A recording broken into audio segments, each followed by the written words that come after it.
2017 का टाइम था जब गूगल के एक इंडियन ओरिजिन रिसर्चर आशीष वशवानी ने अपना एक पेपर पब्लिश किया, attention is all you need. और सच बोलो तो इस पेपर ने एआई इंडस्ट्री का पूरा कोर्स ही बदल दिया। आज हम बात करने वाले हैं इसी अटेंशन के बारे में। सिंपल शब्दों में अटेंशन का मतलब होता है एआई का ये समझना कि सेंटेंस के अलग अलग वर्ड्स आपस में किस तरह से रिलेटेड है और उसे किस वर्ड पर ज्यादा फोकस करना है। जैसे अगर मैं बोलूं the book on the table is mine, इस सेंटेंस में book and mine are related because book is mine.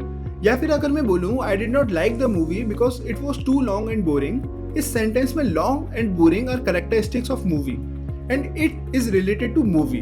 बस अलग अलग वर्ड्स में इसी तरह के कोरिलेशंस को फाइंड करता है अटेंशन मैकेनिज्म। अब इस अटेंशन मैकेनिज्म से फायदा क्या हुआ? पहले के मॉडल सेंटेंसेस को एक ही फ्लो में प्रोसेस करते थे, इसीलिए लॉन्ग सेंटेंसेस में स्टार्टिंग का कॉन्टेक्स्ट ही भूल जाते थे। पर अटेंशन ने क्या किया कि वर्ड्स को आपस में कनेक्ट कर दिया।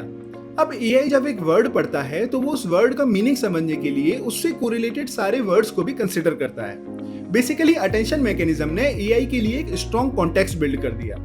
एक्चुअली आज के सारे चैट जीपीटी, जेमिनी जैसे एलएलएम्स एक ही आर्किटेक्चर पर बने होते हैं जिसे हम बोलते हैं ट्रांसफॉर्मर आर्किटेक्चर। और इस ट्रांसफॉर्मर आर्किटेक्चर का हार्ट होता है ये अटेंशन मैकेनिज्म। अटेंशन मैकेनिज्म के थ्रू एआई एक टेक्स्ट को सेम उसी तरह इंटरप्रेट करता है जैसे एक ह्यूमन उस टेक्स्ट को इंटरप्रेट करता है। अगर हम थोड़ा सा और डेप्थ में जाएं तो बेसिकली अटेंशन मैकेनिज्म से होता क्या है कि सेम टोकन का भी डिफरेंट एम्बेडिंग वेक्टर आता है depending upon the context, and this is called dynamic embedding. So we can say attention mechanism is basically powering the dynamic embeddings.